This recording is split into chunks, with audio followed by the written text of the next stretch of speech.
ધંધુકા તાલુકાના હડાળા, ફેદરા અને ઉમરગઢ ગામોમાં ગ્રામ પંચાયત પેટા ચૂંટણી માટે પોલીસ મિટિંગ યોજાઈ।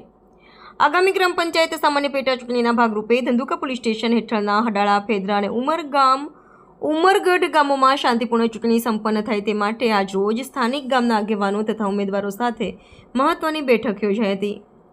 બેઠકમાં પોલીસ વિભાગ દ્વારા ચૂંટણીલક્ષી સૂચનાઓ આપવામાં આવી હતી તથા કાયદો અને વ્યવસ્થાની પરિસ્થિતિ જળવાઈ રહે તે માટે કરાયેલી તૈયારીઓ અંગે ગ્રામજનોને માહિતી આપવામાં આવી હતી। સાથે જ ક્રિટિકલ બૂથ બિલ્ડિંગની મુલાકાત પણ લેવામાં આવી। બેઠક દરમિયાન જમીન, પાણી તથા રસ્તા જેવા મુખ્ય પ્રશ્નો, સાયબર ક્રાઇમ અને ટ્રાફિક અવેરનેસ અંગે પણ ગ્રામજનોને જાગૃત કરવામાં આવ્યા હતા। વધુમાં સામાજિક તત્વો સામે કડક કાર્યવાહી અને ગામમાં સીસીટીવી કેમેરા લગાવવાની મહત્વપૂર્ણ ચર્ચા કરવામાં આવી।